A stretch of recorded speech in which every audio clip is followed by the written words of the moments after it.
But it is these members of the society I think are interesting.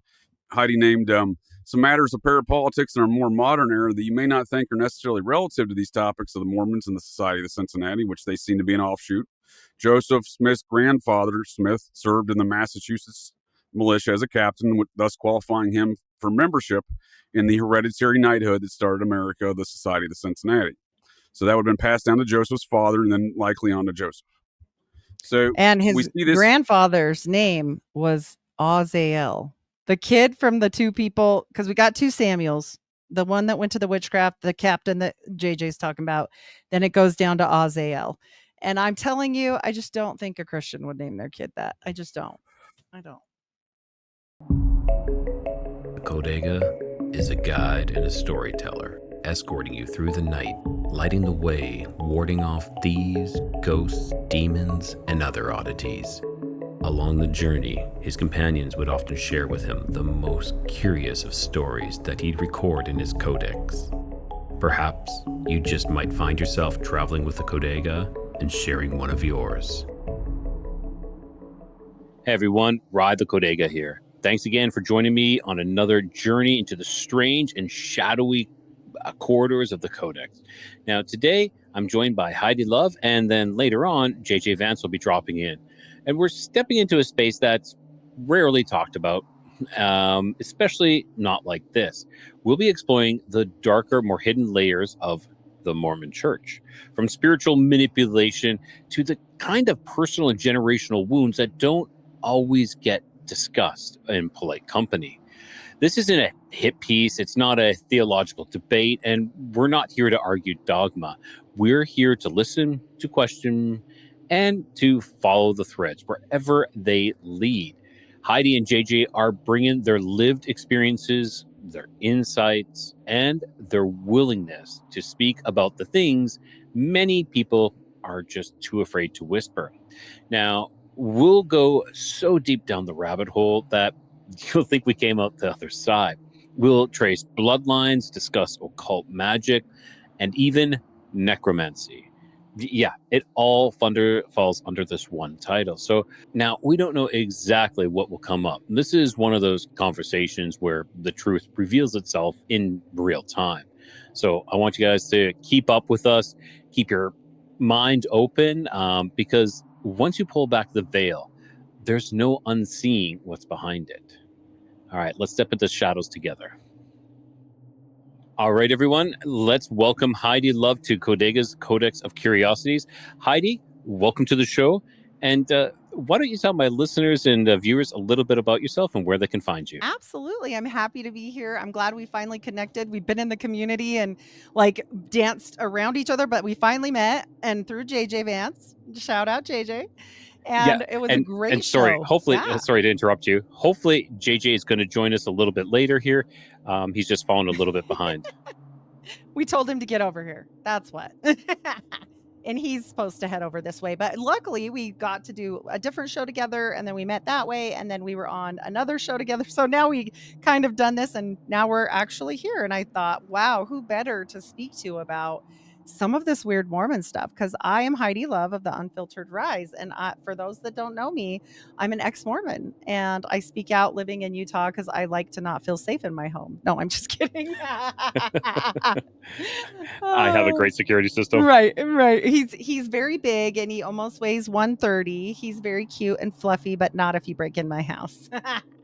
That's my security system. So, and if you do want to find me, I'm everywhere podcasts are served. I do have my own website, unfilteredrisepodcast.com, and everything streams to there as well. And for my audience, because this is a collaboration, would you let me know all about you and where to find you? All right. So I'm Riot, the host of Codega's Codex of Curiosities.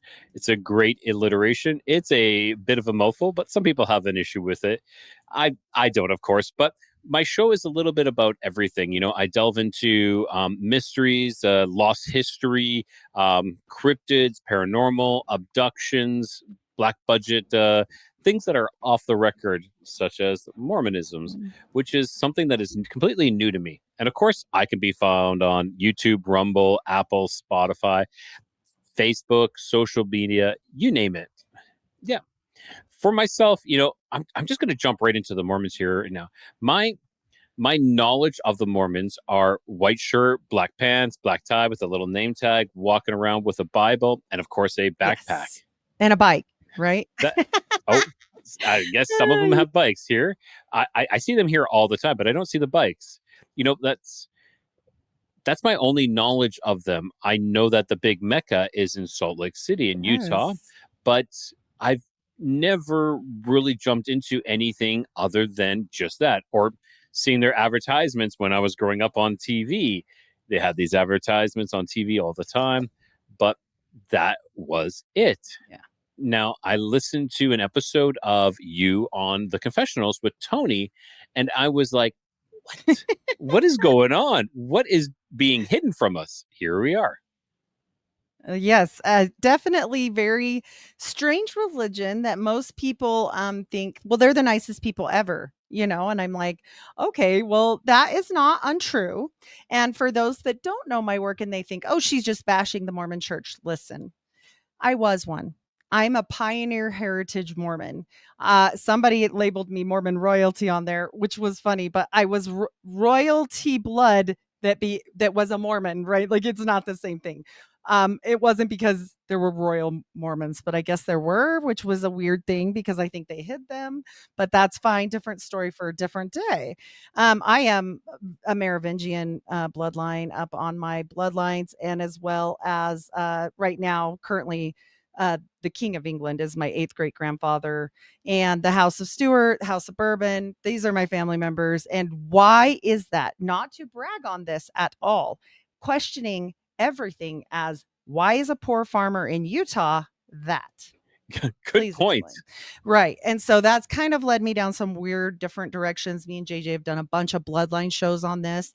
And I think they're really important. And people miss the facts of what Mormonism was or what Mormonism is at its core because the people are so nice. Well, so are Jehovah's Witnesses. So are a lot of Muslim people. Like, let's be honest, there's a lot of people with really good you know, morals, values, Catholics, all of these people that maybe, they still are a Babylonian magic religion, right? So it gets in the weeds. And so I kind of am here to expose that on accident. I never wanted my faith to be what it is. It sucks because luckily I feel I am very lucky that I was able to keep my Christ-centered life even though I left Mormonism. Most people become atheists, and that's just a fact. Because they feel so betrayed. And if this isn't real, then nothing is real, right? And I get it. Like it is a lie and it harms you to your very core. Either you're all the way in and it's a cult. This is why. Either you're all the way in, or if you have questions, you're on the outs, and there's no in between, really. I mean, they'll play like there is, like, oh, you have a question, Jenny? Well, come here and let me talk to you about it. And you're wrong and get yourself right. So, and they're nice. Look, I'm not saying my grandma was nice. My grandma was a true blue TBM, true blue Mormon. And so we have all these things where it doesn't connect with the mind, right? And so people have a hard acceptance of this dichotomy. They're like, you are speaking trash. And But so I would say I would have been one of those kind of from the outside saying, no, they're great. They smile, they wave, they're friendly all the time when I see them on the street or in the parks. those people are. Yeah, because and this is what I have to relate it to. And for those that might take offense to this, I'm sorry, but this is the only analogy I can give. There are Masons and then there are porch Masons. We both know that that's not the same thing. And we both know that at those high upper echelons, there are very important people calling shots for very important things. And they're not involved with the dinner porch Masons, really. They're not. They don't care. And they don't care either. Vice versa. The dinner guys want to be left alone. They just want to go to dinner and live their life and do charity, right? Like, please. And so it's a hard dichotomy because you see like Masons do a lot of charity. Masons do a lot of good things too. And then you're like, wait, there's Satanists at the top. What is happening here? And people start talking stuff and you hear these weird things, right? And people also say that strange. I'm like, Satanist is a weird word there, but they believe in some different things at the top. Let's be honest. It's like Xenu, Scientology. They're not the nicest people ever, so they're easier to hate on, right? Because look at Tom Cruise. um, and, I mean, he's nice, but he abandoned his daughter. Like, come on now. Yeah. Yeah. And so, I mean, at the top, like I said, it's a different ball game, and it was designed to be. You're not supposed to know everything when you're just a porch Mason, and you're not supposed to know everything when you're a porch Mormon either. So, Yeah. yeah, But that makes great sense. Just compartmentalization, where it's kind of like, we'll keep these people here and those people here, but it's that top echelon that yes, 1%, like the maybe. 33rd degree Masons. Those are the ones that are up there who know the true secrets. I know some 32nd degree Masons that Nice they're people. nice, they're great. Yeah, they're very informative as well. Yep, and you can't fault them for what I guess you can fault them if they are in the know and maybe they didn't whistleblow, but let's be honest, even in the government or anything, that's not comfortable. Like, most people don't wanna leave their comfortable setting. Most people don't wanna be hated by all their neighbors and not let the kids play with your kids because you're the anti-Mormon in you're the heretic in the neighborhood. So, like, it's not a comfortable place to be, but I was led to this literally by God, no other explanation. One day, I told God I would do anything. You got to be careful when you pray this prayer. Right. And I was like, God, like, help me. I'm super sad. I was going through some things, and I was like, I'll do anything. And I kept having this feeling like, you should do a podcast. And I'm like, listen, God, I know you said that, and I think I'm hearing things, because that can't be right, because I only have 4 people that know me and 3 do not like me. Who do you want me to talk to? Like, I'm the loudmouth lady that rubs people. Either you love me or you just don't like me. There's only 2 ways it goes, because I just am off the cuff. I didn't learn. That's why I'm unfiltered, because I don't mean to do that. My husband even says, like, your ADHD causes you great harm sometimes because you don't have a knowledge of when to stop that, and I don't. Yeah. So It happens. So can we start from the beginning then? yeah. How did you get into Mormonism, and like what Yeah. and what did you find out? Where it became a point where you just thought it's just something's not right? There was multiple points of me breaking my shelf. If you ever meet a Mormon and they come out of the church, they'll talk about breaking their shelf. And that just basically means, like, how many books can I stack on the shelf before it breaks? Because I found out this book says it's not true, and this book says it's not true, and this book says it's not true. So at some point, right, it's going to get super heavy, and then your shelf breaks. And that's kind of what is a exmo. I'm an exmo term. The exmos talk about the shelf breaking, and I didn't have a fantastic story. Honestly, I kind of stopped being active. I wasn't doing anything bad. I just wasn't going. And, I was sick. I had cancer. Like, I was sick, and so I was going through that whole thing. And then, it kind of became, when you said you take a break from something and you come back and it's not always the same, and so this break happened, and I didn't fully come back. And then I was like, doom scrolling like crazy because you're sick in a bed. I'm just like, man, what purse is the most awesome purse ever? Like, and I joke about it, but I was like the most normal normie ever. Like, if you'd have met me in 2015, you'd have laughed. You'd have been like, this girl's clueless, I was there too. I really was. I was like, it's kind of funny when I go back to my Facebook memories and I see those Those are a posts. gem. Yeah, I see some of those posts and I'm Yeah. like, oh my God, Rye, what were you thinking? What were you thinking? There were some things that I was questioning, like Right. 9/11 was my door opening to things that aren't right. But for most part, I was still buying most of everything else. The vid was my big breaking point, because 2020 changed everything for me, not just because my mom was smart. My mom is a Stevens minister for her church, and it's a non-denominational Christian church. And you asked when I got in. Well, I was born in. My family's Mormons as far back as you can go, clear back to Henry Stuart Talbot, that's supposedly the illegitimate son of the King of England, right? And so that's a fun story. But he somehow, for I don't know what reason, I'm still on that trail, ends up as a poor farmer in Utah, which doesn't make any damn sense at all. I don't care what they say.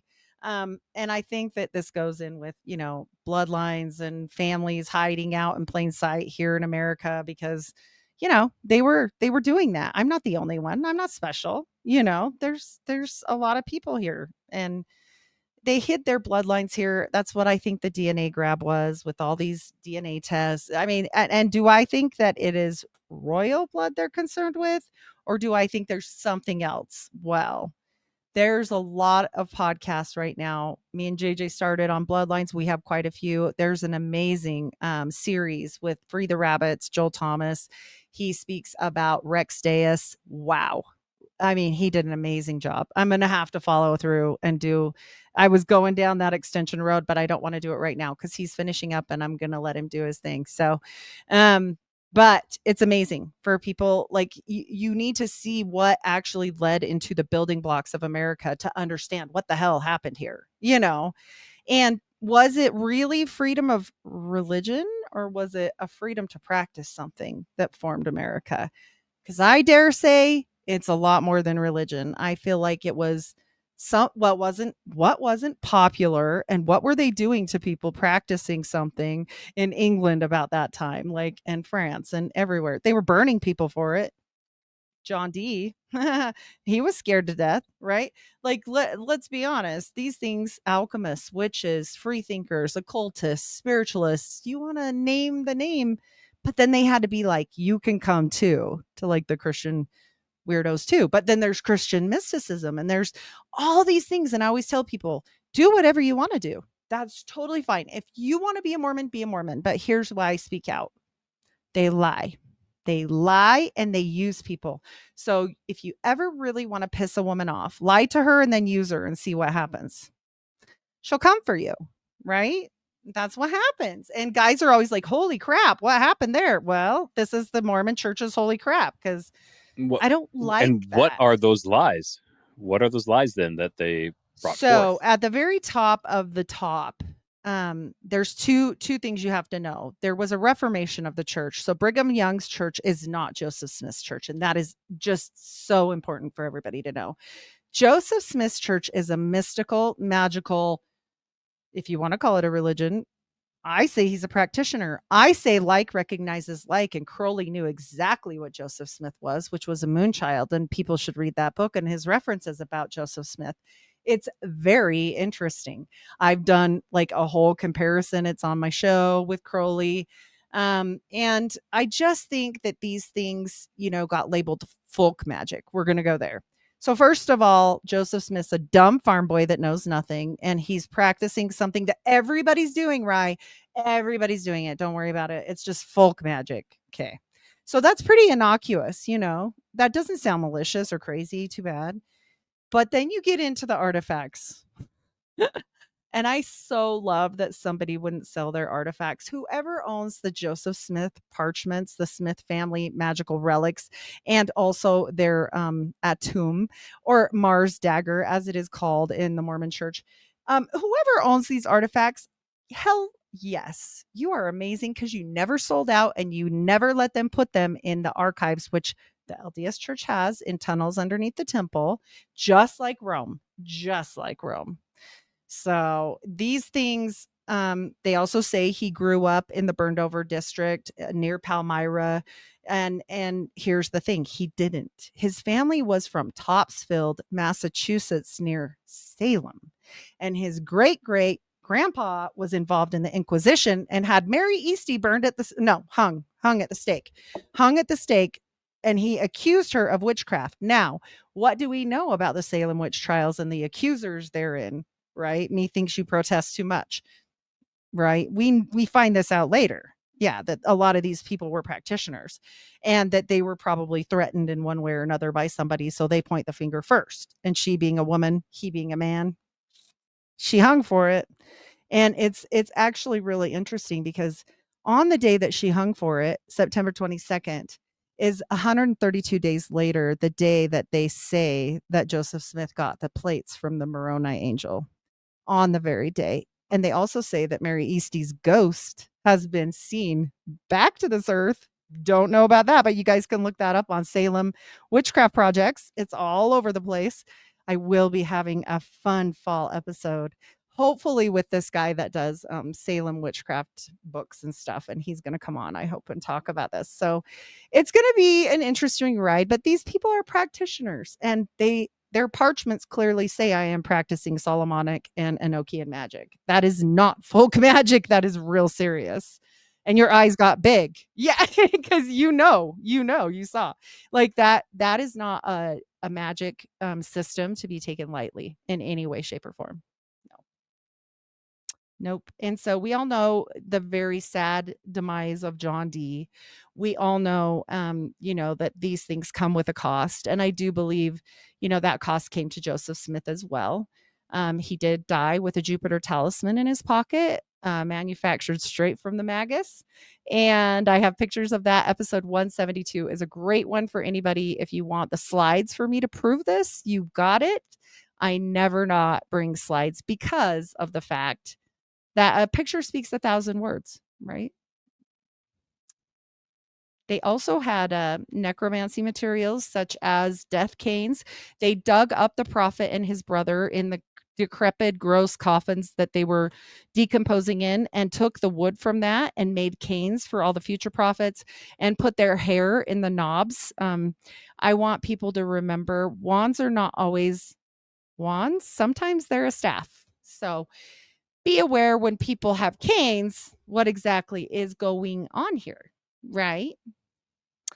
Very interesting. And the reason why Joseph Smith, when he died, Brigham Young took over was because people said there was a transformation that happened to him, a transfiguration that happened to Brigham Young in the midst of the crowd this day, that he actually turned into Joseph Smith himself. Now, I don't know what the hell is going on with that, but I do know that angels are not dead guys. And I do know that angels were never alive on the earth. We know this. Angels are not that. We are not angels. And Moroni was a man that once lived on this earth. So what are we talking about? Are we talking about necromancy here? Are we talking about speaking to spirits? Another fun thing you have to look at is Martinists. Martinism is a very old practicing order of Freemasonry, much older than Scottish Rite, which had only really been organized at that point in time for about 50 years here in America, like anywhere. And it got here to America and got established all within 50 years. Okay. No. I think he was a Martinist. Martinists twice a year on the spring equinox and the fall equinox can go out and summon things to speak to them. And this is they're known practicing. They're still around today. This is like the dark arts of mystery religion type masonry. This isn't just talk about things. And so, and actually Ike Baker says he's a Martinist, FYI. Yeah. I'm not outing him. He's had that on his show, so these people still are around and magically practicing. Does that mean he's a bad guy? No. You have to listen to the whole thing. Do I even think that people that practice magic are bad people? It's your funeral. All I know is when people mess with the outer realms, you're going to have some price to pay. You're inviting some stuff in. Yeah. Yes. There is a price to pay. Yes. Well, and we see it time and time again with you've got John Dee. He also had a stone or crystal ball, right, given to him by an angel. We know that. And we also know that he used a scrying mirror as well that was obsidian. And what did he do? He spoke to the angels, right, and wrote it down. And it became what? It became a movement of many religions, including Templars and everything that spawns from this. This turns into many things. We have Crowley, who goes and sees AWAS, and he writes everything down. It becomes the book of the law, and it becomes what? The OTO and Thelema. Like, these things become books that become religions. We've got L. Ron Hubbard and Parsons out in the desert, and they talk to things and they write it down, and it becomes Scientology. We've got Muhammad, and we write it down. And this is just on and on and on and on and on. And every single time it's charged by what? Sex. Because then Mormons have polygamy.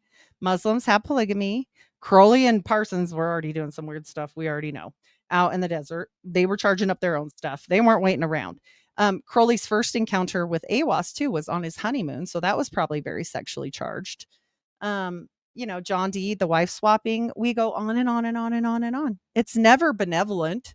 I mean, come on. God wouldn't be like, yeah, let's swap that wife, No, no, no, no. And so when we talk about these things, it's not that I don't think they're wrong. I think it's wrong what they do because all these people like me, like I once was, believe that these ordinances and things that we do in the temple are all about going to heaven.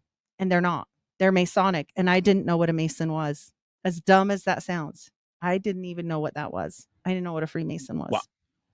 And Heidi, I wore. Can you hold on Yeah, one? of course. Sorry, hold on. Heidi, hold on one second. We're going to bring Ah, JJ. yay. We're going to bring JJ on into this conversation. So, JJ, welcome to Codega's Codex of Curiosities. Glad to have you in and on.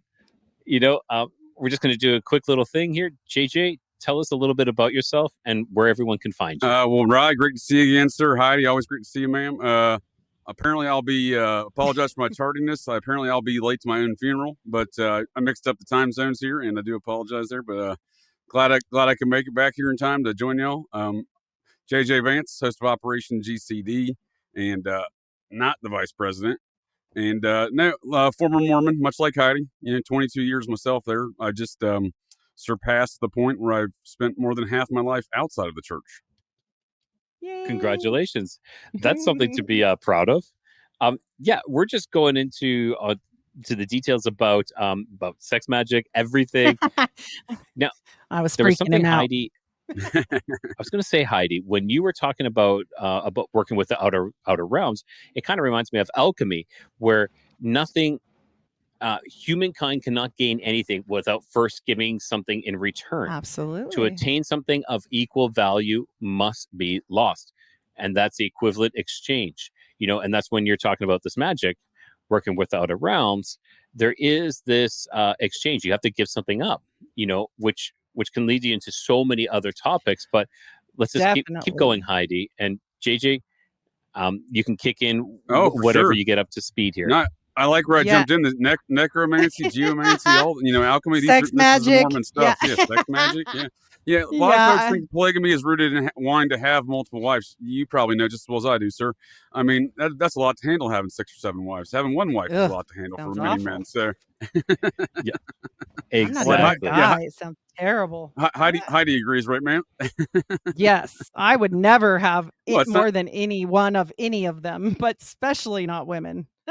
Well, I was gonna say, and then from the women's perspective, you got, you're competing with 6 other wives or whatever, right? So for the same guy, but it's not just polygamy. That's what I'm saying. It is the sex magic these things are rooted in. Yes, absolutely. It charges it. If people don't understand about magic, they're never going to understand about Mormonism, because you can read crazy books like the Brotherhood of Saturn, like Saturnus Fraterni. You really want a page turner. Make sure you have a new copy because you don't want a used one. Anyways, they charge their sigils up the on pages the paper. Stick a little bit is what you're saying? Yeah. You don't want it. And so here's the thing, at the beginning of time, we know one thing: no matter what it is, if it's not inside the God realm, then it can't be created. And what is our bodily fluids, right? It's creation. It's creation, whether it is creating a human or not. It could be man on man, woman on woman. It doesn't matter. People on children, which we already know. It's just bad, right? We see this time and time again. And I'm like, okay, here's the part where Heidi said, I'm going to say something because see something, say something. This isn't right, first of all. Now, the Mormons aren't oppressing women anymore and doing polygamy, and not that all of them were oppressed. Some of them freaking liked it, and that's whatever to them. Hey, whatever people want to do, if they know and have a full knowledge of it, knock your socks off. I don't care what you do at your house, but these rituals that they have us do, we never know why we do them, and we never really get explained why, and we're very confused, and then we're traumatized. And so instead of going through these magical things through drugs like Crowley and all these other people, right into this realm of like the ego death and all this stuff, that we are talking about, the dark night of the soul. Okay, we'll just put it that way. When we have these things happen to us with a chemical or a liquid or whatever it is, right? That's a big difference than having your mind freaking broken in the middle of something that you don't know what's happening because you've been so sheltered your whole life. And then all of a sudden it went from like total vanilla ice cream to like everything on top, and you're just confused. And I'm not saying they do anything creepy in there, like sex stuff or nothing. I'm just saying it's a lot to handle when you start seeing like, what are we doing? Like, why are we doing this? What is happening here? Why are we chanting? Why are we putting our arms to the square and going in a circle and chanting like druids? Like, please explain. And it's weird and no one will talk about it. JJ knows as well as I do. Like JJ kept quiet for his mom, and That's for true. many years he didn't say anything. Yeah, but he was traumatized, Me Yeah, I mean, without the too. context of these activities, which they don't give you, you know what I mean? That you're Oh, left to these things. So I got all priesthoods that the men get in the church from age 13, 15, and 18, I believe it is. Went to yep. seminary, so I did all those things. I was prepared to, I had folks. Well, my mother was preparing me to go on a mission and go to BYU, but I had other plans. I went to war instead. Yep. Anyhow, she was against all of that, by the way. So, yeah. So she, which many Mormons are, despite you find a lot of them in the military and in all the intelligence agencies. They are oftentimes, rather hippie-like in their views of combat and war. Absolutely. And so, sorry, what is this hand to the square kind of thing? It's a whole thing. I mean, I can show you if you want. If we want to do the other stuff a different day, because I know you have a heart out, I can definitely share some things that me and JJ Yeah, can talk. we can always do a part 2 for sure. Okay. Oh, Yeah, for yeah, sure. yeah. If I may add a quick, when you're looking for that, Heidi, if I may add something on Yep. that. In regards to these Freemasonic similarities in their rituals and whatnot, as Heidi's describing, the official stance of the mothership today, the Salt Lake City mothership, the head of the church, I call them the mothership. They're an ancient alien cargo cult, so that's their mothership in Salt Lake City. And their claims are, well, our rituals are identical to Freemasonry because they come from the same place. So that's their official excuse. Solomon's Temple, sir. They say they go back to the days of Solomon's Temple. Can you see this screen at all? Sorry. Okay, because I can't see you guys. So just let me know if I disappear or like anything, like if it starts getting weird. Because I won't know. And one time that happened. This is kind of what is real in the church. This isn't what we're told at all. Back in the day, now they've kind of came out with it because they just can't hide it anymore. And so, the Skull and Bones prophet Russell M. Nelson did a photo shoot to show us the truth. I think here we go. And he took the hat out of cold storage, and I'm absolutely not kidding. And it was all of South Park, and I just went, I thought they said that was a lie. Like I was so confused, and I was just like, this is weird. And I was already in Exmo then. I was out, but I still had a jolt of like, what is happening when he brought this out? And I wasn't kidding. Skull and Bones prophet. Skull and Bones was created by Mormons. JJ knows this as well. I think they're your family. And what is right? this hat? What is this? So he used it as a scrying hat. This is Joseph Smith's top hat. He would block out all the light, much like Nostradamus or John Dee or anybody for scrying. And they would use these magical rocks. John Dee had the obsidian mirror and a crystal ball, but nevertheless, this is magic, and you see these things throughout Mormonism, but they lie to you about it, right? They're telling you, no, it doesn't have anything to do with it. That's not true. Well, it is true. And now we have all the proof. Like these things that I'm showing you are things that the church has said, yes, this is real. And people can go look that up.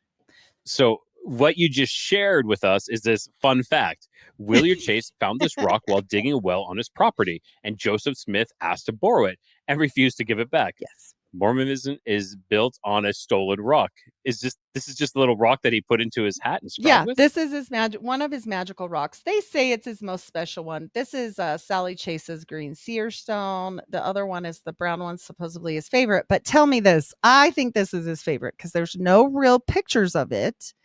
Wouldn't you have a photo of the best one? Like, come on. It's only an artist rendition. So I think this one's probably made of quartz, in my opinion, but whatever. Yeah, and it was a Or a specific kind Herkimer of quartz, diamond. apparently, right? Mhm, Yeah, that there mhm. you go. Yeah, very interesting rock. I came to find And out that's from Shelley. Yeah, yeah, Shelley. Shelley Olmsted. Shelley Olmsted educated myself and Heidi on that a few weeks ago in regards to the Mormons' early onset of activity in New York. Yeah, I did Okay. not know And, about and it that. has to do with the Herkimer diamonds? We think that Yeah, that so there's a that rock, yeah. yeah, might I be the can bring it up same. if you want from what Shelley was describing to us. Mhm. And then, so while he's looking for that, these are the other things I was mentioning is his Jupiter talisman, which is clearly made from the Magus, which is a magical. I mean, this is from the Keys of Solomon, Lesser and Greater Keys of Solomon. And that's just not Christian. Like, I'm sorry to burst anybody's little bubble here. Here's his magical Mars dagger or his Atame. Anybody that practices magic will realize that straight out the gate with the inscriptions and different things here on these seals for his. It's for magic. Like, this is what Yep. what it is. I mean, these are the parchments. There's a few of them here. They'll blame him on other people. That was his brother. No, it wasn't. Da, da, da. They died together. So it goes like that. But these have all been extremely checked out, and they check out more with Joseph's sun sign, all of his astrology, everything. Yeah, and this looks like a rune, like a Viking sigil. Yep. This is Yes, pulling sir. energy That's in. Yep. exactly. Well, it's Yep. past. Well, that's exactly where it comes from, in my opinion. So when Heidi Uh-huh. brought all this stuff to my attention, I was like, "Well, this makes a lot of sense to me." In what you just said, because these things are passed down the bloodlines, and Joseph has bloodlines back to the Templar. Yes. Yep. I was telling him about the witchcraft trials and everything, and they just hide all this stuff. This is a better one. This is the holiness to the Lord parchment. There's holiness to the Lord is written on all of the temples, by the way. And here we've got specific calling down for angels, for intelligences, which are demons. That's what they are in this particular category. Not always. Somebody came at me once and said, so intelligence always means demon. No, it means in magic, like for this specific situation that we're And talking this is about. something I want to bring up that you see all the time where a lot of people are like, praise God, but we're never told which God that they are praising. When someone says, I want to thank God, like in the music industry or awards or Yes. something like that, oh, praise God, thank you, God. You Yes. know, 100%. you're I assuming I don't which God disagree, that they're sir. talking about. But 100%. yeah, we're assuming that, but we don't know. We have No. no idea which God they're praising. Well, and on top of it, this is explained away by the Mormon Church. This one back here, these particular seals are on this paper, okay? And I want to show something here is they'll say this was to protect him because evil people were coming for him. No.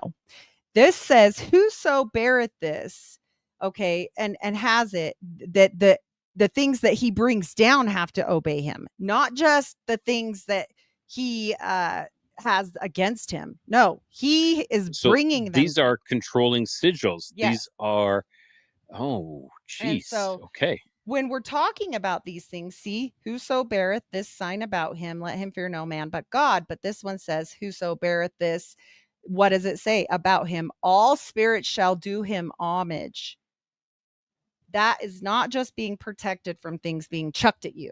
That's not the This same is thing. so occultish. It's very This occult. is crazy. We're summoning demons. We're summoning Well, then some of spirits. these are Some people literally. say spirits, but they're demons. Yeah, this one literally. There's literally ones that are said to be intelligences, which means demon. And this goes far deeper than just Freemasonry. I mean, it goes far deeper than a lot of things that they want to accept. And I understand. I also once was that person, and I get how creepy that can be. These are the coffin canes I spoke to you about, and these are in a museum. These are picture proof. I'm not making this up, that they dug him up and made canes out of their dead body juice wood and then they put their hair in the knob, and it went to the next one. It went to Brigham Young and Sidney There's Rigdon that and many necromancy others. we were talking about again. 100%. And it's gross, you know. Who even knows what they did with the rest of their bodies, honestly. They were moved like multiple times, and we're talking about skull and bones family members here. Like, this is serious, and it goes super deep. But But Joseph Heidi, Smith where did the had a Skull and Bones serpent family members cane. get this skull veneration and rituals from? Right. Oh, it's Babylonian. I mean, this goes Well, back to not only is it Babel. Babylonian, it goes back to the Templar. And so when we talk about this, we're going into a magical realm, because who influenced the Templars? John Dee. And who influenced John Dee? Al Kindi. And this stuff goes back and back and back and back until you reach Babylon, basically. But they're all I think the magical Templars offshoots. probably, if I may, Heidi, I think the Templars probably are the ones that influenced John Dee, though, right? Oh, yeah. Well, I think it was vice versa. Definitely working together. Well, Together. but John Dee wasn't around for what? Correct me if I'm wrong. What year was he again? I just did a show late on him. 1500s? 1500 something. Uh-huh. Yeah, so But they say he looked up to Al Kindi, and Al Kindi was like Yeah. a Muslim, and Well, there nobody you go. talks about Al Kindi. Because Yeah. John Dee and this Muslim fellow descend from the same organization, the Templar and the Yes. Ashish Assassins. They're the same organization. We've been sold to them as Yes. different. Yeah. John Absolutely. Dee is 1527 to There it is. 1608 or 1609. Yeah, his career Yeah. was more so in the late 1500s. Or yeah, so by that, I don't know his lineage, but now that you mentioned it, Heidi, I will look it up because Well, I suspect he's my probably 15th also great Templar. uncle. I found that out. Well, Yeah. that's good. You have to F around. That's even more reason to suspect he's Templar heritage. Yeah, because my Because family. we know you my are, family. so if he's your Yep. uncle, so I mean, there you go. 15th great uncle, and I definitely am a House of Bourbon Merovingian bloodline, and Medici. So yeah, he's definitely up to something there. But and people will say, well, you're related to everybody. Yes, figure it out. If you've got one, you're probably related to all of them. Yeah. Yep. And I get the it's same stuff. weird. Yeah. And so, we don't have to make it up. It is what it is. Like JJ likes to say, it's more of a pole than a tree. And I That's for mean, they damn kept sure. it in the family. Yeah. So, unfortunately. Sorry, at first I was like, "What are you talking about?" Oh, family. Yeah, my family I- tree is more of a family pole that lacks the branches that would necessitate to call it a tree. I love it. I use it all the time. I always accredit you because it makes me laugh.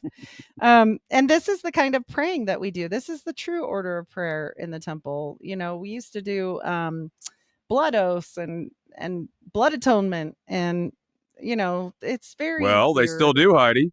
We have blood atonement scandals right now, do we not? Sorry. Woo, sorry about that. Yes. And especially in Mexico, they still do. And this, this is Typhonian magic. Like, if you look at their hands, right? This is a real picture from inside the temple. That somebody new named Noah, he snuck in and he got these, and he wore Google glasses, and they hate him, I'm sure. But this kind of stuff is what we do, and not me anymore, but I did, If I may, on that note, Heidi, I would say the Typhonians stole that from Joseph, or they got it from the same source. So Crowley venerates Joseph Smith for the same reasons that many other folks do within these magical communities, because they get their sources from the same grimoires. Well, and the Typhon goes even further back. Crowley steals it and takes it, but that's like ancient Greece, like this is like old stuff. And when we talk about all this stuff, like these are old, but it's like nothing new under the sun. They just make it there is so much more to this than so much. Like, I've also heard that he received these tablets and in the woods, and that was it. That's where it all started from. But no, that's what they want the outside world to think, where it all started from, more or less. But this is so much deeper. This magic, this occult. Well, and kneeling over this altar to get married and looking in forever mirrors that make a portal, like, and go on and on and on and on. People laughed at me and said, that's stupid. That doesn't make a portal. Have you ever looked inside two mirrors at once? Like, it looks crazy, and it looks like this. And what color does it show at the end of that? It's always a green hue. I've looked at this over and over and over and over. It's this emerald tablet kind of looking room. It's very well. And what color is Lucifer's favorite color? It's green. And so yeah, Well, but that's if like you're the going back whole. to these folks' theology, Thoth is the character they're probably trying to emulate with that green stuff, right? Or Quetzalcoatl, he swallowed a green emerald. That's what one day we'll come back on and talk about with Quetzalcoatl. But supposedly he swallowed a green emerald, and the Mormons have been quoted multiple times of saying Quetzalcoatl is Jesus Christ. Yeah, So, I'm of the belief all these characters are the same. Hermes Trismegistus, Thoth, Quetzalcoatl. These are just different languages for the but same they're character. not No different. Jesus. Yeah, Well, they they no different than we see with any other goddess or goddess character throughout time. We see the Romans and the Greeks have different names for the same character. It's the same.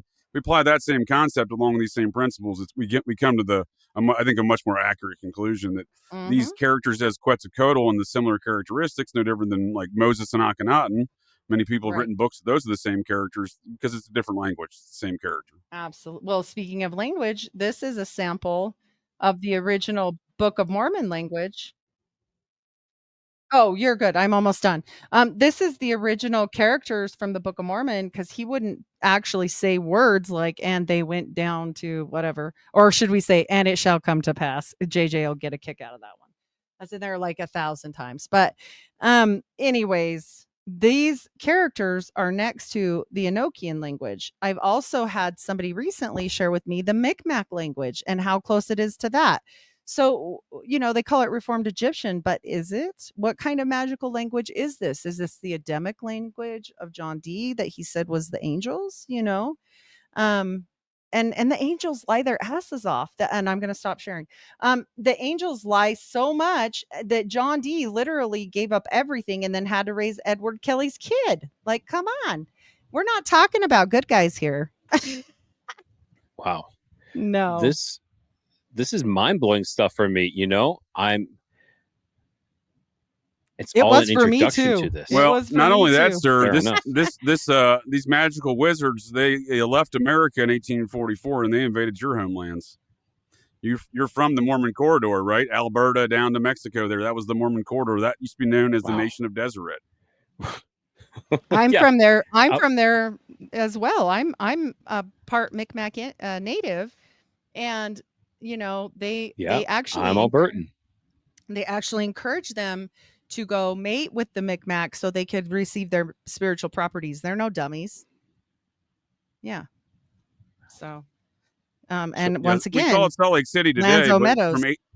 from 1844. Well, I'm sorry, 1850 until 1894. That was the Nation of Deseret, and it spanned up to Canada and down to Mexico. Yeah. I jumped from the northern aspect of it to the southern There you go. aspect of it. Now, There you go. here we go. And then when And And you you're surrounded by Mormons in both spots, sir. I can assure you of that. Still to this Oh, day, yeah. these are very big hot spots. Wow. Well, like I just see them. I don't see it daily, but I see them weekly. Out and about in their uniforms, and so we just pulled up the Herkimer diamonds here. So you said maybe his rock was a Herkimer diamond. So what were you Yeah. going to tell us about that? Well, this was something Shelley Olmsted was educating myself and Heidi on over on the Eyes and Ears podcast a few weeks ago with Charles, the host over there. Another one of his guests, who's a local historian of sorts in the area there in Oneonta. So she was describing how this is largely accepted in their areas, locally. That this is where the county where Joseph Smith got thrown out of the first time. He gets thrown out of that county, then Kirtland, Ohio, and then Independence, Missouri, and then he gets murked in Carthage prison, but it was Nauvoo, Illinois. They were set up in, right? So, and again, there's a lot of politics involved. He was friends with Abraham Lincoln. Abraham Lincoln's law partner was Joseph Smith's attorney, personal attorney. He represented him in numerous cases. Lincoln sat in. He wasn't technically on the case, but he sat there at the table with him one day in a trial in Springfield. Well, and he's also So the he's cousin to John D. Rockefeller. Like this goes deeper than people understand. oh And for sure, JJ but opened that up to me with the whole Society of Cincinnati. oh, well, there you go. And that's another part of Joseph Smith stuff. And again, with all these folks intermarry, so this is all a big family feud of sorts, is the way I look at it. And it has been for millennia going back to the old land because the Society of Cincinnati is simply the Knights Templar here in America. That's their descendants, right? Yep. They're hidden descendants, right? Well, in some cases, sure, yeah. But Lanzo Meadows, yeah, we know that Lanzo Meadows, that people came to America way before they said they did, and especially up through Canada down. So, I mean, Well, it's not a big surprise. Yeah. that's the Templars' ancestors, the Normans. For example, William the Conqueror is known as the Norman invasion of the United Kingdom in 1066. Our crown history today in America, and probably in your parts there as well, sir, in Canada and Mexico, under these crown histories, right? They're describing us the Vatican's version of events, if you will, and the Crown of England's version of events, not the actual version of events. So in 1066, those same Normans came to North America. And William the Conqueror's two lieutenants and first cousins were the progenitors of Clan Vance. So one of those members, one of those knights, Vance, went to England, the other one went to Scotland, and their descendants were part of these societies that would later form America. 100%. It's all about hidden There's bloodlines. so much that I have no idea about this. Like the Cincinnati Club, like what are you guys talking about? I'm so fresh into this side of things. It's crazy. There's so much more, so many things that are connected as well that we just don't know. They got their hand in everything, in this magic and this dark occultish, this black blood sex magic. Mm-hmm. It's everywhere. It's infiltrated into so many aspects that we don't even know. And I had no idea that this religion was that much into that, let alone dated back much further. Like its roots are much further than I would have ever even guessed. We're told they were formed in 1830, but Heidi and I have discussed in unpacking some of my forefathers, a man of the Society of the Cincinnati. He was essentially the head of the Secret Service, if you want to call it that, the security element of George Washington while he was in garrison in New York City during the war. A man by the name of Elias Buell. He was a Huntington, cousins with one of Heidi's ancestors. Yes. Huntington. The first president of the Relief Society. Yes. There you go. First female leader of the church. Who used to be able to give blessings to the sick, and now they can't. They used to be able to do laying on of hands, and she had the most successful laying on of hands because she was kind of known to be magical, and that's very strange. She was also married to Brigham Young. I think she was married to both of them, right? Wasn't she? And she's also cousins with both of them, because Young's cousins with Elias Buell, and so is Joseph Smith. They're different folks, but these Huntington folks are intermingled amongst the rest of them. That's who forms the Skull and Bones, is the Huntingtons and the Russells and the Tafts. All three of these families are represented in the Mormon Church. And then they came here and set up the only other known branch of Skull and Bones in Utah. And the current prophet today, the president prophet of the church, prophet, seer, and revelator is his title of the church. Mm-hmm. He was a member of the Utah Skull and Bones chapter, and he admits it freely in his own biography. So, yeah. Yeah, Heidi and I have been unpacking some of these details around the origin story, though. So my forefather, Elias Buell, there, he wrote in his last will and testament in 1824, he migrated from Vermont alongside the Mormons into New York. He dies in Albany in 1824, and he wrote, "Do not let the Mormons baptize me for the dead." Well, how can you write that in your last will and testament when the Mormons haven't been invented for 6 more years? Wow. Don't let them heathen Mormons get me. Yeah. Heidi tracked back some of the theology and stuff in this occult business within the necromancy, like the baptisms for the dead specifically kind of activities, through the Smith family back further into Smith's forefathers. Yeah. And to the witchcraft as well. And so we see these things obfuscated. They completely disconnect from that family. I had to find the family lines inside their own website, by the way, created by a Mormon, William Bill Gay, underneath Howard Hughes, which is a whole series on my channel, the Howard Hughes and the Mormon Mafia series. I believe I'm at number 5. I'm getting ready to do Onassis for number 6. It gets deep and dark, but also it's infiltrated on every piece. And when you have to understand is the Mormons 100%, as well as John Dee, as well as most of these people, are all about what? A new world order, a new Atlantis. These people, Joseph Smith made an order of Enoch, and it was completely like a communal communistic living, basically trying to do this and try to remake money, and he ran for the president and all these things, and it got him killed. I mean, more than that, but yeah. So I think Heidi's making some great points there. I call this the anti-liberty faction of the Society of the Cincinnati. You have a pro-liberty faction and an anti-liberty faction. The anti-liberty faction never wanted to leave the old world, right? They wanted to maintain those relations, those economic principles that they were profiting from, etc. They want to keep that status quo today. We see that emphasized through these members that some of the folks Heidi's pointing out there, including I would actually argue Smith's in that camp along with Brigham Young. But it is these members of the society I think are interesting. Heidi named some matters of parapolitics in our more modern era that you may not think are necessarily relative to these topics of the Mormons and the Society of Cincinnati, which they seem to be an offshoot. Joseph Smith's grandfather, Smith, served in the Massachusetts militia as a captain, thus qualifying him for membership in the hereditary knighthood that started America, the Society of the Cincinnati. So that would have been passed down to Joseph's father and then likely on to Joseph. So and his grandfather's name was Azael. The kid from the two people, because we got two Samuels, the one that went to the witchcraft, the captain that JJ's talking about, then it goes down to Azael. And I'm telling you, I just don't think a Christian would name their kid that. I just don't. I don't.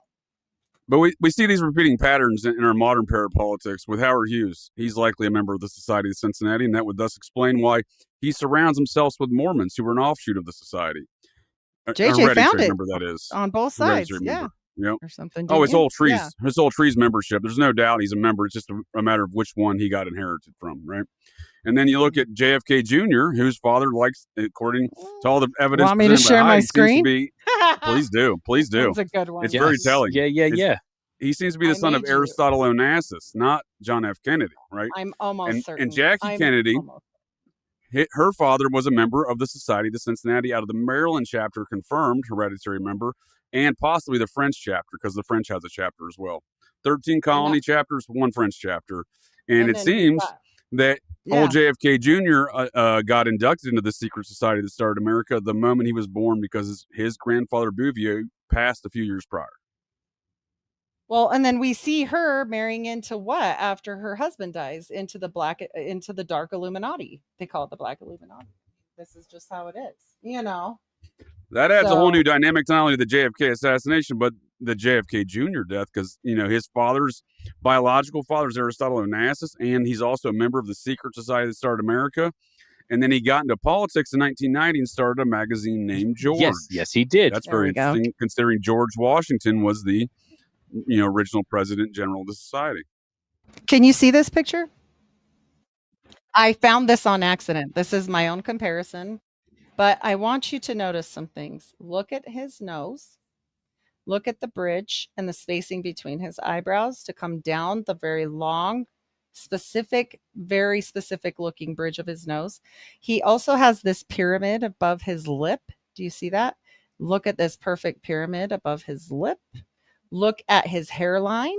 Here, here, here, here, here, here. Same thing. Here, here, here, here, here, here. And then we see mother's eyes, because we have to figure Jackie into this situation. Okay.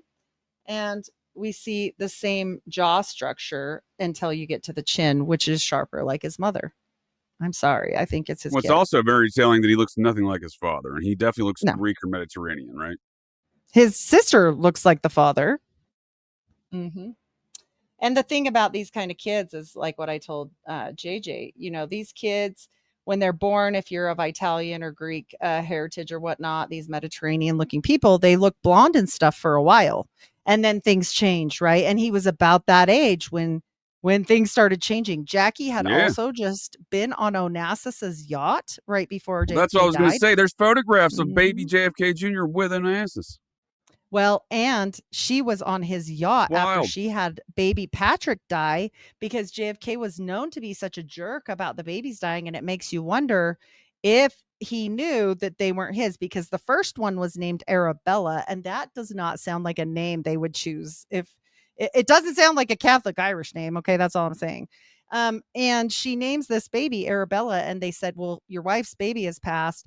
And he said, well, what do you want me to do about it? And he never did go home. The first one, RFK had to take care of that. And the next baby that dies is Patrick of Highland membrane disease. And so she took off and went on a boat 2 months before he died, and with Onassis on his yacht on the Christina, and with her sister. There's pictures. Yeah, I don't know how many children old JFK Jr. is really procreating. Given his presumed proclivities about sexual orientation. Yep. I think the girl.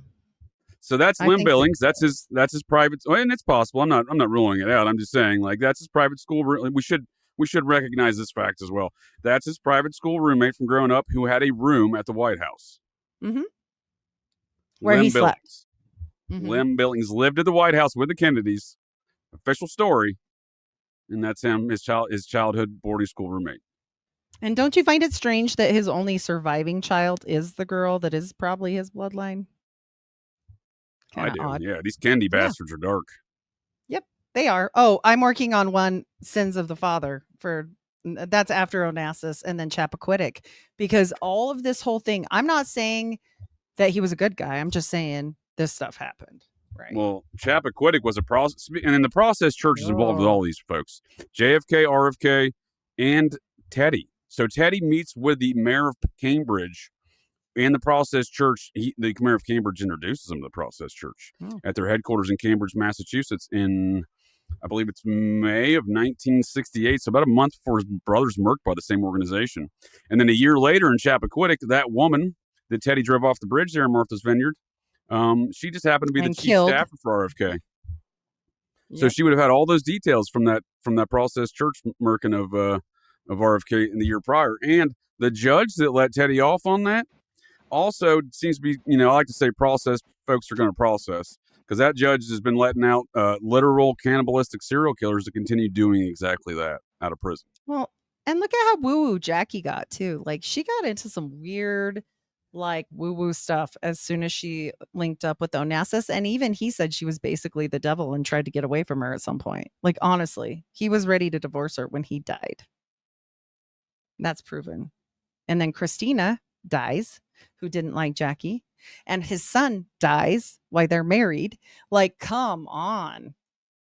Yeah. And they both died in planes. JFK and Onassis' son both go down in planes with foul play. Suspected, by the way. Yeah, exactly. So, yeah. Yeah, it's weird. Definitely weird. This is so deep. It just, there's so much further.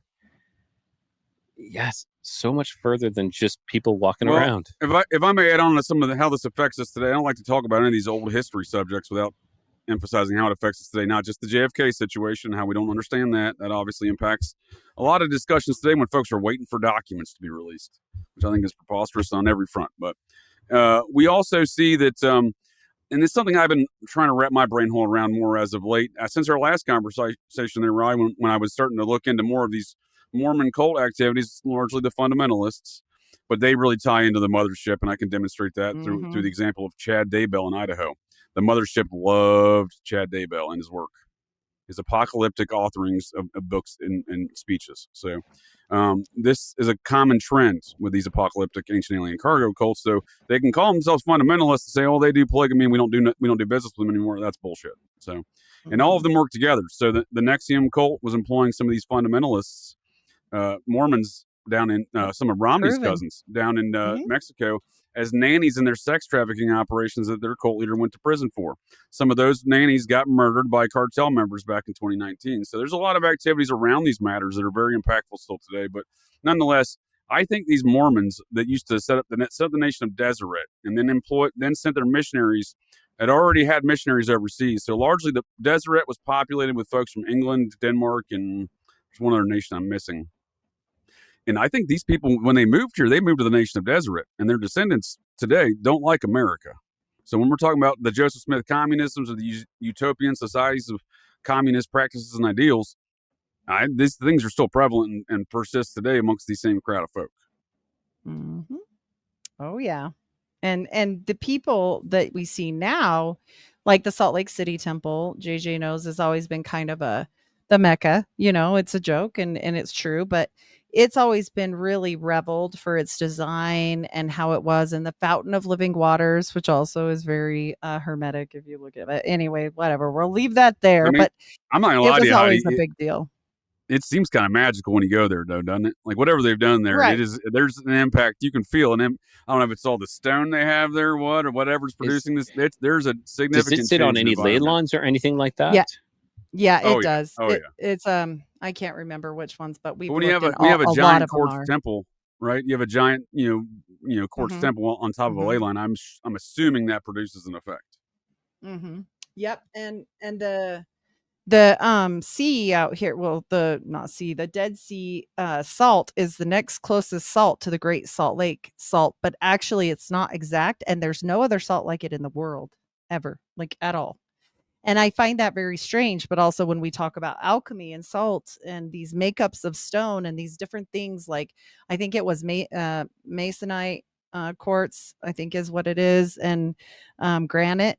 But I looked it up on what was the actual stone that they used for the temple. But now they've redone the It's quartz. temple. You're right. Yeah, It's like granite. It's a quartz monzonite or something. I'll bring it up. monzonite. It's Yeah, from a local valley or quarry. canyon there. Quarry. And There we then go. so you have these things, and then they say they're so important, but yet they've redesigned it into the exact shape of a keyhole, just like the Vatican. It from an aerial view now, it is exactly the same. And then we see in 2018, we saw the Vatican for the first time ever allow the Mormons to build down the street, right down the street, in Italy from the Vatican, a temple. And so just so people know, that's already been done. And then we have a picture of the Mormon prophet shaking Peter's hand with the keys to the kingdom. They always say they have the keys, and now it's shaped like a key. And so is Onassis Foundation shaped like a key. They're all keys. I mean, people need to start studying Atlantis if they want to see some of this stuff. But There we go. So the Salt Lake Temple, the Church of Jesus Christ of Latter-day Saints, was built with blocks of quartz, monzonite, granite, and grandiorite of the Latter-day Saints, quarried from the little cottonwood stalk. which is super far away. And I don't know really how that's possible. I dare say it was either already partially here, or they knew how to coral castle it, to be honest. Yeah. So Yes, I was thinking the same thing. What's the date they give for this? Oh, I apologize, Ray. What's the date they give for this, Heidi? does that say? No, I'm not sure. The temple includes some elements. The temple includes some elements thought to invoke Solomon's temple. So when we're talking Solomonic magic, and again, the day that they constructed it, it was like groundbreaking was 1853. Is that what you're talking about? Yeah, that's right. That For sounds their right. cornerstone. Yeah, they They got don't there put in that 1850 anymore. or 1851, so that makes sense. But no, this is And what I'm it took talking a about. long So time. I put a link in the chat about all the links to Solomon's temple and their official accounts from the official church website. But again, when we're saying Solomonic magic, as Heidi was explaining, and I keep saying that even the official accounts say it goes back to King Solomon's temple. I mean, there we go again. They're even citing here on the Wikipedia, the source of all information on the interwebs, that there's elements of this temple here in Salt Lake that hearken to Solomon's temple. Yeah, we should pull that up, because people always tell me, "Oh, he wasn't a Mason." I'm like, he was a Mason, and even the church says so now. So they didn't tell us that before. So when Joseph Smith was murdered, there was 5 major offshoots. One of which was his son, Joseph Fielding Smith. Right, and was it Joseph? Yeah, Joseph Smith the third. No, wait, yeah, the third. No, yeah, I think, yeah. Is it the third or the fourth? He was a boy. No, he's the third. Wasn't he still? It was called the RLDS, the Reformed LDS Church. I don't know if Joseph Fielding Smith was his son, or which one was the initial founder. I think it's his cousin. I'm pretty sure. I'll check it. RLDS. Let's double check for I don't misspeak here. Because he becomes the prophet. The church traces its origins to Joseph Smith's establishment of the Church of Christ, April 6, 1830. His eldest son, Joseph Smith III, formally accepted leadership of the church in April 6, 1860. So this was the main kind of one after Brigham Young. So it was Joseph Smith III. But he was only 10. Yeah, he was 10, so we had to wait a minute. Yeah.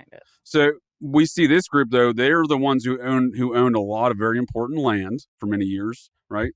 They owned the Hill Cumorah, they owned Kirtland, they owned Nauvoo. Now, over time, the mothership in Salt Lake City has weaseled their way into owning all that stuff. But my point being there is his son inherited his Masonic apron, and that was on display at the Kirtland's temple back when the RLDS still owned it. Oh yeah. I've seen it. Yep. I've got a photo of it as well, and the church doesn't hide it anymore, but people still say I'm lying, and I'm like, this is nuts. Like, he was risen to a master mason in one day. He went and he pledged and became a mason and was risen to a master mason in the course of 24 hours. So he knew some Well, if shit, you're, is what I'm saying. Yeah. but if your Grand Master of your lodge is also, he answers to you because you're the prophet, seer, and revelator, right? So I mean, it's kind of they're, shady business on both sides, I suppose. What I'm saying, right? Yep. Canandaigua, Now- I believe, is where he pledged. Okay, so I have a quick question. Sorry, I'm just jumping way back. You're good. What was the name of the daughter of Jackie's daughter? Was it Aniel? Oh, so the one that passed away was Arabella. Oh, Arabella. But Okay, they didn't. sorry. They just list her as Baby Kennedy because. Okay, but she said so no, she would I think call I'm her that. messing up here. What was the name of the one that was kind of like that angel type or demonic name? Ashazel Smith. Oh, it was Azazel. Azael, Asael, like Azazel. Yeah, similar. Okay, perfect.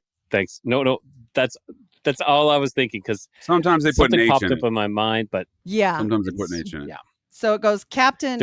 There was a Samuel Smith, Captain Samuel Smith, and then Azael. That's how the. No problem. Yeah, I had a previous interview where someone brought up another angel name. A name was Aniel, and I was going to see if that was connected, but that's different. All right, let's just go right back to here. So this is back. I traveled. I'm a traveling man, sir. Not in the sense of Freemasonry, as I think that's one of their silly little terms about traveling man. That's their question. Yeah, I like to say be a smart ass like that. But I went to all these Mormon sites as a youngster, and this is where I saw that Freemason apron. I think I was 13, so we'll call it 1993. That was on. I haven't been there since, so it was on display then. But one interesting thing to note: this is their first temple they ever built, right? And you'll notice that it was built in the Federal Greek Revival architecture, which is the architecture specifically of the Society of the Cincinnati. That's what we see at U.S. Congress. That's what we see in the Edina Mansion here in Ohio, which is the namesake for the Edina Mounds. And the Edina Mounds is where he found that Book of Mormon, allegedly, right? The golden plates. So we see the same pattern of behavior amongst the same core group of secret society folks, and we can see it in their architecture too. Yes. The more fun one, pull up the RLDS temple. Now, the new one. Oh boy. The one that looks like, the Tower of Babel. Really? Fine. That's fine. No, That's Oh, fine. really? It I just looks thought- like the Tower of Babel, but that's fine. If you look at it, if you pull I up thought it looked more like RLDS, the ancient city, or that city from Star Wars, the Cloud City.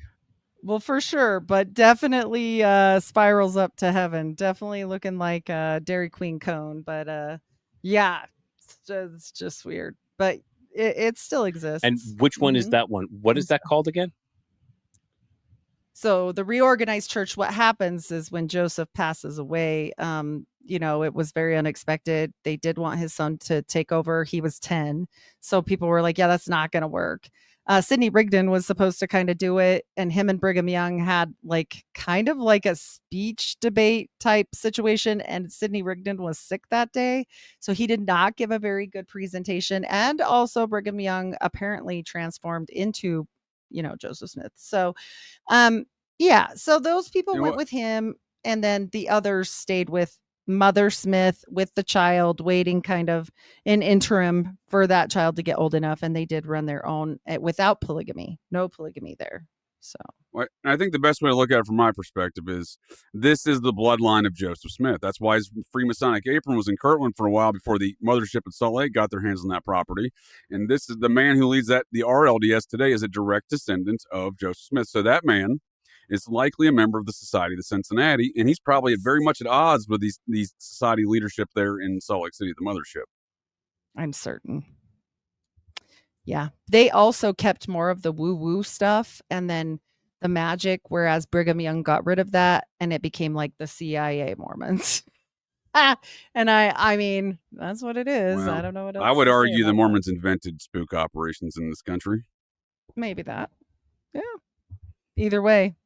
It's Well, a thing. I can say that I was recruited by every 3-letter agency you can think of, probably some you never heard of during my 20 years in the military police. Oh my God! So that's something else we got to talk about. Oh yeah, when you put Mormon on your dog tag, suddenly a lot of folks want to talk to you. And there we go. There it is. I left Mormon on my dog tag for this reason, because even though I left the church 5 years into my military career, I found out you don't want to be an atheist amongst that crowd either. I'm not an atheist. I'm just saying, if you don't have something on your dog tag, they assume you're an atheist. Yeah, there's that that spiral. There's the tower. Yes. It's interesting. They did keep more of the, I would say, the woo-woo aspect, and they did raise women up as well. And I think they let them hold the priesthood and everything. It's completely back to how Joseph had it. So, and now they call themselves the Community of Christ. COC. They changed their name officially about 20 Bad years ago. acronym. Extremely bad acted. Anyway, when you have this temple, it's a horrible acronym. Or it's Are they trying to tell you something? It's pretty spot on. Yep. Wow. Exactly. You know, I know we're starting to wind up here, and I got to check out here. But is there anything else you guys want to bring up before we bring this to a close? Yeah, I'd like to talk about how much these folks really spread across the nation of Deseret and Mexico. Let's do it. Again, this is your neck of the geographical parts of the world, so I'm not all that familiar with those parts. I have enough hard times with the names of English languages, let alone other languages' names, let it be French or Spanish. I've been studying a lot of the French chapter of the Society of the Cincinnati, and I feel like I'm stuck in a show of Fraggle Rock sometime with all these names I'm reading. So no offense, but I'm just saying I already have it. I oftentimes forget folks' names moments after I meet them, so that's why there's a lot of people in my life named Phil and Sue, because I couldn't tell you the difference of that's just their default name they get if I forget their name. So I actually have a friend that I still friends with today, have been for over 20 years. I still call him Phil because I just couldn't remember his name for when I first met the dude, one of my old coworkers and fellow airman in the military police and the Air Force there, but. And everyone else was calling Phil, and I was like, I don't think his name's Phil, but you can ask him. And suddenly, his name's just Phil. Anyhow, so I have a real problem with names, but understanding these concepts of I've been mapping things out with the Mormon cult activity, and literally from 1850 through the 1930s, they are as far south as Mexico City. Okay. So deep in the Yucatan, right? Deep in the Yucatan. That is the Yucatan Peninsula. I'm not in the state, but I'm in the Yucatan Peninsula. And of course, I've seen them here. Cannot deny that they have a strong presence. You've seen the official ones, yes. Sir. You've seen the official You ones. are right. Yeah. I've seen the ones that I'm allowed to see. Right. They settled it in apparently 1885 there in Chihuahua. Mexico is what they say. I've been tracking largely the LeBaron family, but they're not the only ones. There's a Mexican national fellow by the name of Bautista who had a very large impact as being a cult leader. So he was a fundamentalist cult leader of the Mormons on the third conference. So you had three divisions of polygamy, basically. You had the 1890s, 1915 or so, and then circa 1936. I think it is. That's the third conference. That's when this dude, even as late as that, was down as far as Mexico City, taking folks and starting a new fundamentalist cult down there. Now today, all that exists is the LeBaron and the Romney families, and they're just south of El Paso, about an hour. And they've had a lot of, like I said, those families were doing nanny stuff and sex trafficking operations for NXIVM. The same teenage women that got murked by the Mexican drug cartel. One of the LeBaron sons in recent years has been busted for drug trafficking and other such hood rat shit activities. One of a full-scale cartel war that ended with the division of the cartels that we now know today was the Quintera cartel. That splintered off into other cartels. You know what I'm talking about? Now we have Sinaloa. Now we have, you name the ones we know now. They all came from Quintero. That all revolves around the LeBaron family, Satanist drug traffickers, including the Interpol chief, and right 20 minutes from LeBaron compound is this DEA officer that got murked in 1985. The U.S. government just got Quintero to the States a few months ago to put him on trial. 1985 was when he was arrested. The Interpol chief that helped bring him to justice would commit suicide a few years later. And the name you may be familiar with, Adolfo Costanzo, as we discussed, I believe, the Matamoros cult. That seems that Interpol chief was moving this guy around, Adolfo Costanzo, to insert himself into Mexican drug cartels as their chief Satanist narco trafficker dude, right? Because here's the deal that I'm only now understanding. Any person you know that is a narco trafficker, be it the Medellin cartel, be it the Panamanian fella, Noriega. I was just reading the DEA report on Noriega the other day. They had and it says in the report, a Matamoros style cult altar in his home. So all of these folks are doing the same Satanist stuff, and it seems to coincide with whatever these Mormon fundamentalists are doing down there, which I would argue they're kind of Satanists. You need to look up the Panama connection for Mitt Romney and his shell companies and who started that with Bain and Company, because it's all Panamanian and it's very interesting, as well as Robert Maxwell. Just FYI. Just a little gravy for that potato. Oh, and that's a good point. So I think it's an interesting case not being reported on right now is the prosecution of Quintero, and it's wrapped up in all these cults, all this drug trafficking and human trafficking, including NXIVM, these Mormon fundamentalist cults that include the Romney family. Mittens Romney's father was born down there in that same compound. Actually, he ran for president and was disqualified for running for president because he was born there. Wow. There's so much this is all to unravel here and unwrap here. It's so much. It gets crazy. Yeah. And one last thing that's really crazy. It gets crazy. Yeah. And also just FYI, I mentioned the gays a lot when I talk about Howard Hughes, and they're extremely important to this day. But not only are the LeBarons on TV in the form of Christine from Sister Wives, by the way, the gays remain on TV because she is part of the Real Salt Lake City Housewives. And the gays are extremely important to the Howard Hughes company. But when you spoke about kidnapping and such things, we have to know that the son of the very important Bill Gay, who was Howard Hughes's main guy that ended up getting the biggest piece of fat from the will. Okay, he ends up running Howard Hughes Medical Center. His son's daughter actually ends up kidnapped and disappeared for like over, I think it was 7 or 8 days. She was 14 years old in 1996. And this ends up the shutdown of the Bain Corporation. And it was really weird because as soon as that happened, JJ, they flipped it around and he ends up leaving. Robert Gay, Quorum of the 70, very involved in the Mormon church. He ends up leaving that to go to Huntsman and merges Huntsman Gay Global Capital, HGGC. If you want a rabbit hole, the John Huntsman family. Might want to go down that Huntsman Center. Yeah, they're the folks who invented styrofoam. Mm-hmm. Prominent Mormon family. John Huntsman's been the ambassador to China in recent years. Yes, and very close connects with Bin Laden's, Khashoggi's, all kinds of fun people. Like, I'm just saying. Yeah. You got to watch out for those Mormons on TV, though, because they're everywhere. They're all there. And here's an example of how the Mormons, when they went global on everybody, what they did. So this fella right here, you'll see the red-haired ginger Hawaiian fella. It's an odd setup since both of his parents are Hawaiian and he's somehow ginger. But I grew up with this fella in the church and went to, we were Boy Scouts together and whatnot. And he didn't play on the Mormons love basketball, at least in Ohio, and he didn't play on the team. But his dad was one of our assistant scout leaders at one point in time. But they're from the Hawaiian royal family. So when the Mormons took over Hawaii a long time ago, long before it was a U.S. state, under Bill Gay, and they integrated into the the royal family.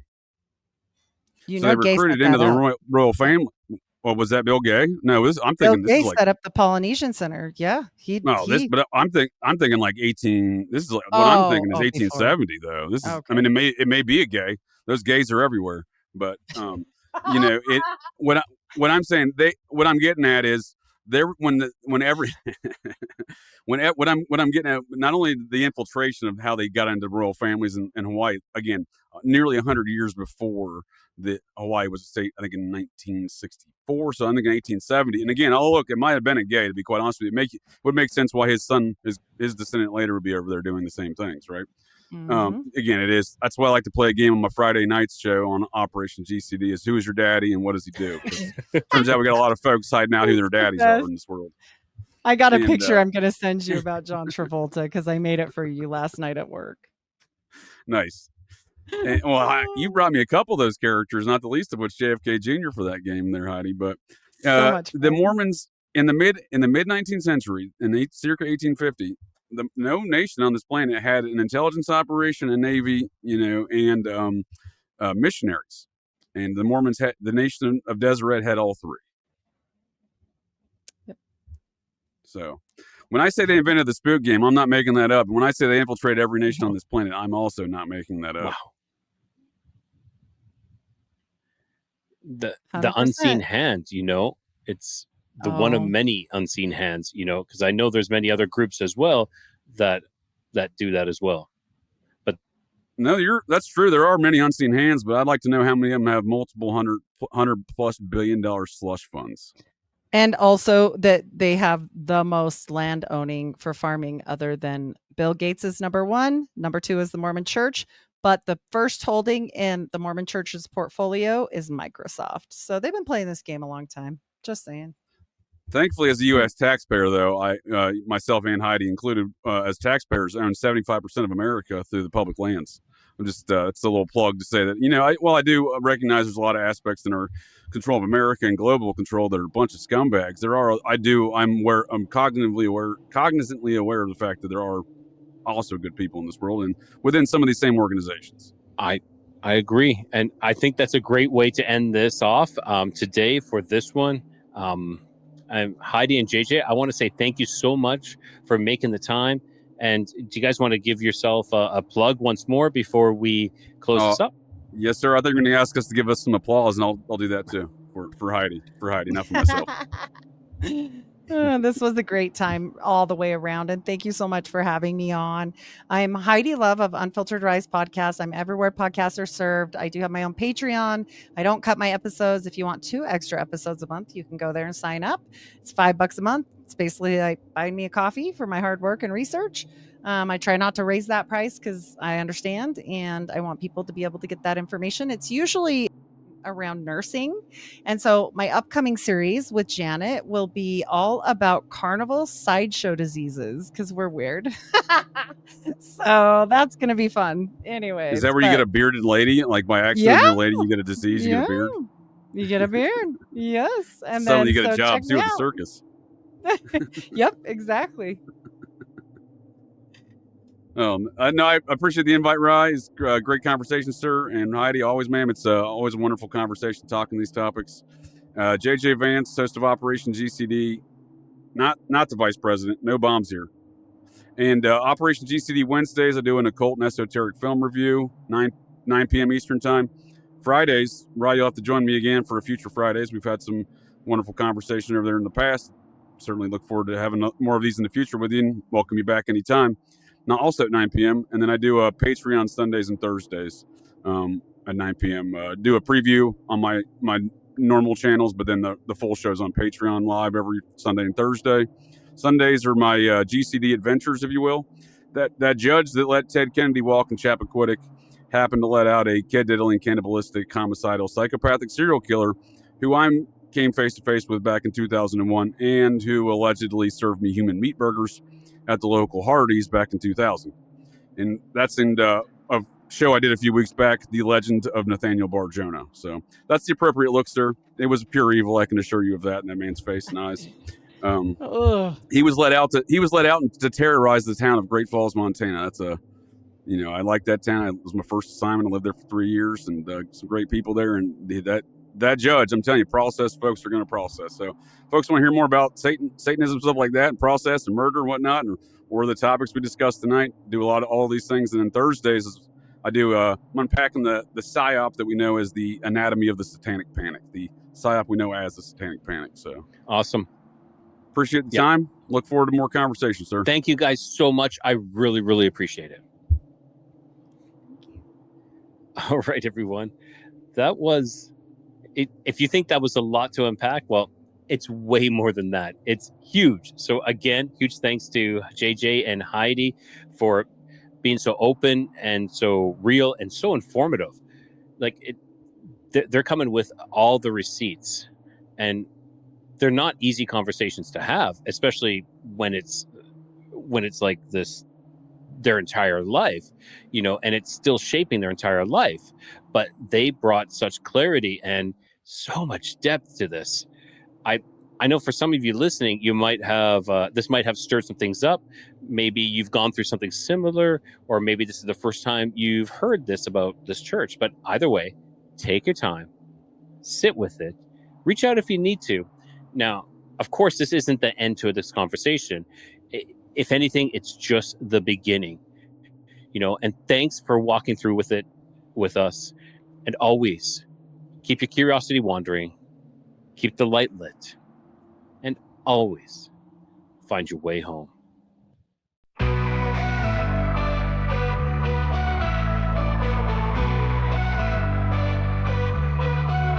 Beneath the stars where shadows grow, the Nephilim's echoes whisper low. Bigfoot roams through the forest deep, and Dogman prowls where the brave won't sleep.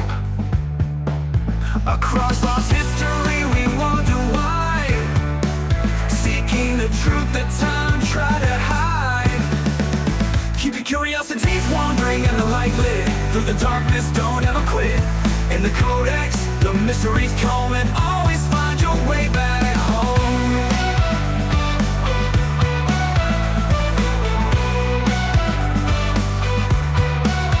UFOs streak through the velvet skies, aliens watch with unblinking eyes. The paranormal hums where silence breaks, in the void of secrets a lantern wakes. Through hidden realms and stories untold, the Codex flame is a light to hold. Keep your curiosities wandering and the light lit, through the darkness don't ever quit. In the Codex, the mysteries come, and always find your way back home.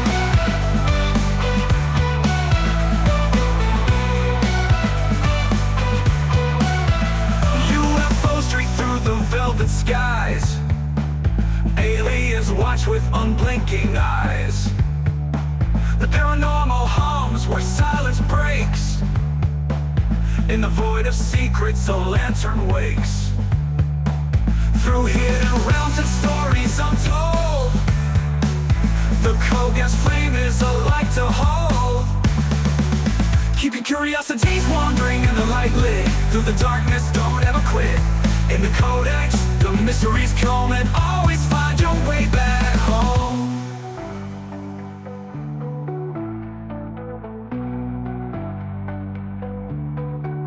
Legends rise from the Earth's deep core, a lost legacy we can't ignore.